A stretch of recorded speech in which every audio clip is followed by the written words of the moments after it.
In the second part of this lecture, we will talk about object category recognition. And again, we will start with the problem definition. Then we will look at two different subproblems, actually, classification detection. And lastly, we will cover generalized Hopf transform. So specific object recognition was quite easy. We had the database of images right here, given a new image. The computer actually analyzed the image, extracted the features, and then mapped it to one of the images that we had in our database and said that, okay, this cup is the cup that I've seen here on the second image. When a new cup comes in, it's unclear what the computer should do. Actually, this cup does not share exactly the same features as the one here.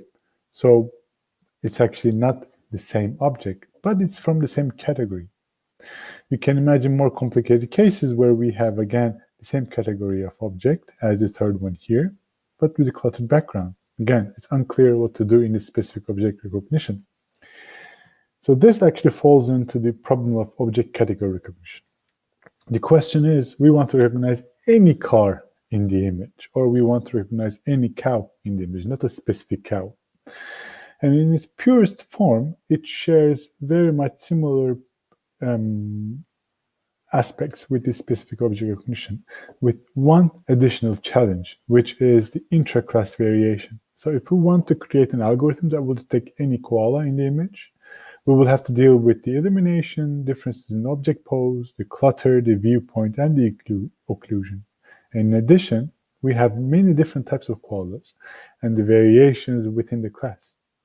So the complexity of the object category recognition can be considered to be a little bit higher than the specific object recognition with the additional complexity of inter-class variation.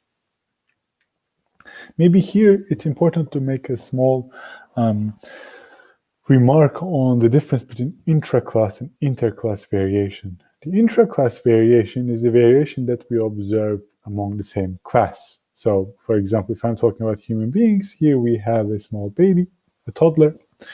There's obviously a big difference between the toddler and a human adult. Now, this lies into intra-class variation. On the other hand, there is the inter-class variation, which is the differences between the classes. In this example, for instance, we have the toddler here and we have a little dog here. The differences between the appearance and the object shapes represents the inter-class variation. And note here that the difference between the classes can be as small as that between the instances of the same class. So the inter-class variation, in some cases, can appear to be smaller than the intra-class variation. Yet we still have to create algorithms that can make the distinction between the classes. In the object category recognition, there are really two sub-problems. One of them is the classification. So given an image like that, you want to ask, is there a car in this image? And the answer is binary. It's either yes or no.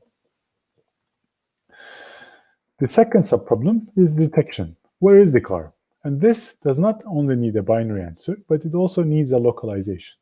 And we will tackle these problems with different approaches. So let's focus on the classification problem. Now, we will study an algorithm called bag of words, which actually gets its intuition from the visual words that we've seen before. So just to repeat, we've seen the visual words and how to create them. For each image, we could actually extract interest points and the regions around interest points, and we could actually extract features in all of these regions. So an image can be actually presented with many features. Now, a lot of features in the feature space can be clustered into different groups, where the groups actually represent similar looking patches in the images like the one we've seen here. And we've used visual words together with the hierarchical vocabulary tree and the inverse indexing to solve the specific object recognition. So why visual words? Because they're really useful for describing the object appearance. So especially if we consider on the problem of object category recognition, the appearances of objects vary a lot within a category. If I look at two different planes, they will really vary a lot. But the appearance of local parts, they tend to vary less. Every plane has a front wheel, and the appearance of this front wheel is very similar. Every plane has a tip, and the appearance of tip is very similar. The entire appearance can be very different. And the same thing with the bikes. So ideally, you want to create a system where each of these local parts correspond to a visual word so that you can actually identify different local parts of larger objects. And just by looking at, okay, these parts exist, you can actually decide whether an object category is present or not. Obviously, this will not always be the case because it will be very difficult to really extract human interpretable parts like this. So instead, we will use the visual word ideas that we've seen before.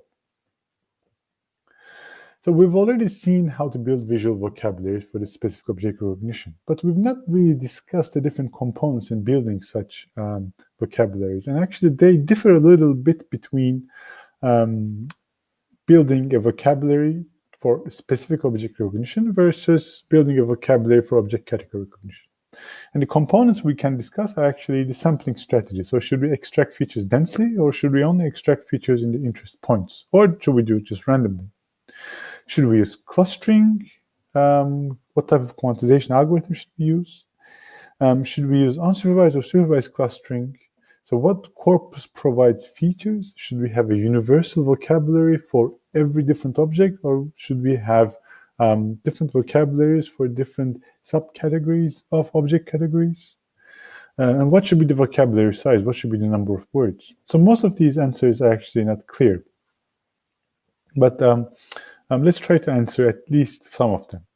So when it comes to the sampling strategies, what we've seen is we've actually seen the sparse at interest point sampling for the specific object recognition. Because there the idea was that in the query image, we will have an object, and we will have exactly the same object in one of the database images. So essentially, we were trying to find out exactly the same interest points between them. And well, we used interest points and the regions around them. And we also talked about actually we could use multiple interest point operators to use it, take advantage of all different approaches together. An alternative to this might actually be densely or uniformly sampling. So we basically take an image and we would divide it into many patches, and we represent each of these patches. We assume we extract words from all these patches together.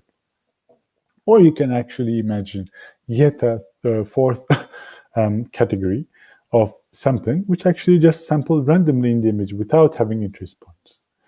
Now, to find specific textured objects, as we've said, sampling sparse interest points is most reliable because we know that the object in the query and the training images are the same, and sparse interest points can really identify corresponding points. And multiple complementary interest operators actually yielded better performance. However, for object categorization, or identifying the category of an object, we cannot really rely on the fact that there is a correspondence between query image and the training images. Like, not the same interest points may be present. So in that case, actually, dense sampling, as the one that's given here, offers a better coverage and can represent the content of the entire image. Now, in terms of clustering or quantization, we basically used the k-means algorithm directly. However, there are some choices that we could actually use there. So first of all, typically the specific object recognition works much better with very large vocabularies. The reason for that is because we are looking for specific objects, meaning that we should be able to represent very fine level details of each object in the images. However, the object class recognition works better with smaller vocabularies because words cover more variability in that case. We know that we will not have exact correspondence between individual local parts, so we should allow for words that actually can govern a larger variability of a local patch. So we've talked about k-means, and that was a difficult choice. You could actually talk about other clustering methods like the agglomerative clustering or the mean shift algorithm, which we will not discuss here. And we also talked about the hierarchical clustering, which allowed much faster insertion and word assignment while still allowing large vocabularies. So we've seen that actually using only test or 10 tests, for instance, you can actually search among 1 million words. Okay. Now, in the past, we said that, we basically should have an inverted index so that every word should basically correspond to the images that it appears in. And as such, we could basically find correspondences between the interest points in the query image and the ones in the database. However, in the object category recognition, this may not be a very good approach. You can still use this and then use, for instance, again, the run-seq algorithm to get rid of the spurious detections and so on. But we will see another approach, actually, which is a bit more suitable to object category recognition, and the fact that we're using smaller vocabularies where the words actually cover larger variability. So it doesn't really necessarily have to identify perfect matches. And we will again make analogy to documents. So if I take a document, to be able to represent what this document is about, I don't have to use all the words in it. Instead, I can simply use, for example, just a few important words. For example, in a large document like this, I can represent it with the fact that, okay, this is talking about the sensory, the brain, the visual perception, retinal, cerebral cortex. And documents that actually have similar words appearing multiple times in the document should correspond to each other in some sense. So they don't have to have perfect correspondence, but documents with similar occurrence statistics of some words can be put in the same category in a sense. So they all, for example, in this case, other documents that also use the cerebral cortex, eye, cell, and optical can be thought of being about visual perception. If I look at a different category of documents, however, they will use other types of words more frequently. For example, a document on the financial system or the economics of China will have very different words compared to one that's on visual perception. And we will use this analogy. So this is rather a little bit different than inverted indexing scheme that we've seen. So instead, we will take the document and simply try to represent it with few number of words. Okay. When it comes to images, the idea is when we have an image like this and an object in the image, we will represent the image as a bag of words. So what does this mean? If I take 3 images like this, and I have a vocabulary that's the one given here, I can represent each image as a histogram of the word occurrences. So what does it mean? In this image, I can see that this is actually an image of a human face. So actually the words that correspond to the human skin or the human eye occurs more frequently than the words that correspond to the tip of the violin or the seat of a bike. If I look at the image of a bike, then another histogram appears, and the image of a violin, yet another histogram appears. So these histograms actually summarizes the content of the image in a sense. So the histograms, which are called the bag of visual words, summarize the entire image based on its distribution histogram of word occurrences. Analogous to bag of words, the representation commonly used for documents actually. And the advantage of the histogram is that irrespective of the number of local features, the size is always the same.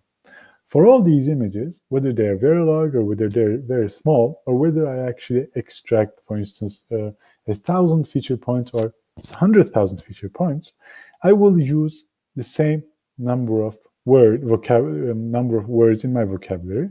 Hence, my histogram size will always be the same. So in a sense, I can compare any size images using these histograms. That's pretty cool. So how do I actually compare bag of words and decide on the object category? So I will have basically a training database where I created my vocabulary. And I will have each image in that training database being represented as using a bag of word representation. Now, when a query image comes in, I will basically compute the bag of word representation, in other words, the histogram as shown here. And then I can compare any 2 histograms using multiple measures.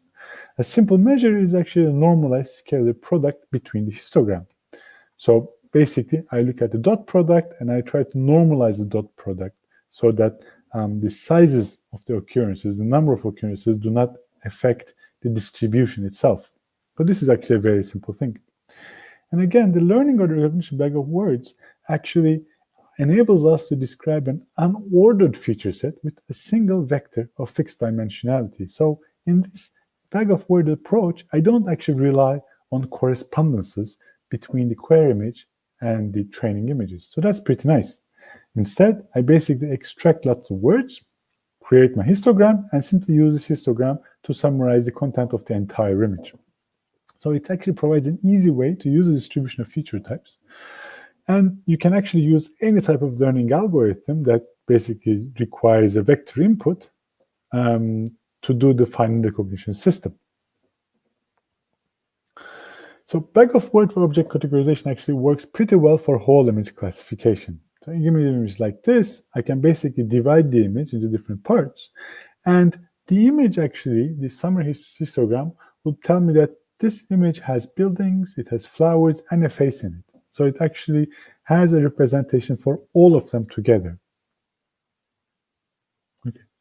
Now, given a bag-of-word of images from different classes, how do you learn a model for distinguishing them exactly? I mean, the easiest way would basically be, you basically find the histogram of the query image and simply compare with all the histograms in your database. But obviously, that takes a long time.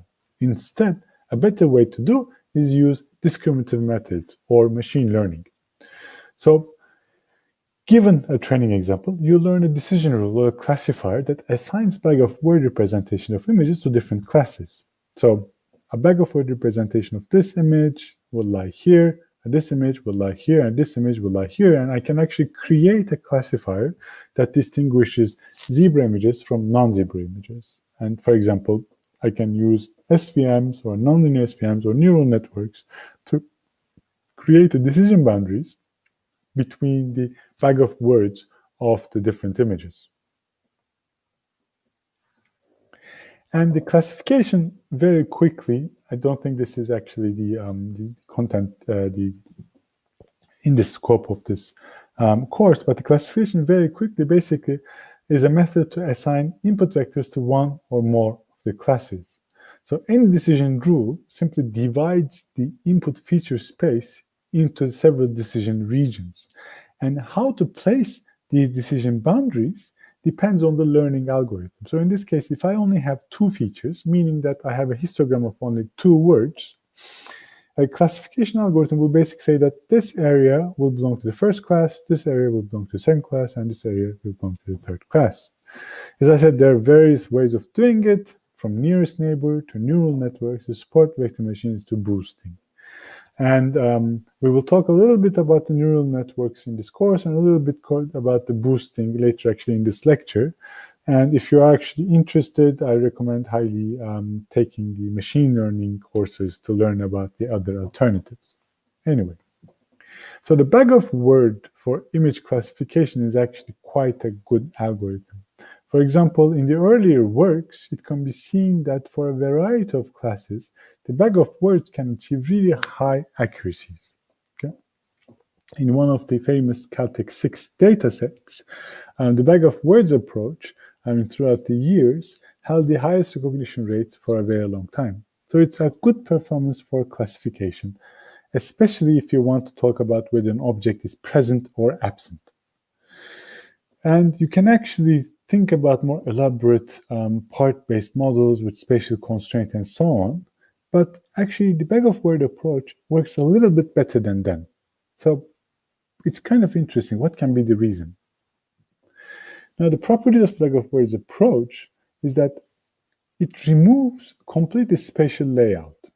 In that sense, it has a huge strength because whether you have a face image that looks like A or a face image that looks like B, it doesn't matter because you will say that all of them looks like a face. Okay? So it will say that, okay, they're both face images. So it has a large variability even into non-rigid deformations. But it's also a weakness because it will say that, you know what, both C and D are also face images. Obviously, we can see that they're not face images. So in complex problems, like the ones that are actually shown in this case, for example, identifying whether there is an airplane, a car, faces in the image or not, the bag-of-words approach is great. But the weakness here can actually be improved by integrating spatial information. So A bag of word approach, in a sense, is an orderless representation. So it basically finds these words and discards any spatial relationship between the features. Okay, so you can actually think about various ways to integrate spatial information so that you basically leverage the advantage of the bag of words and still leverage the advantage of some kind of spatial information about the constellation of the words that you're expecting. You can, for example, use visual phrases, so frequently co-occurring words that would actually, for example, be creating a two-dimensional histogram or a three-dimensional histogram. You can talk about semilocal features or describe configurations or neighborhoods, or you can simply say that position be a part of the feature description in the image. Obviously, all of these will have some advantages and disadvantages.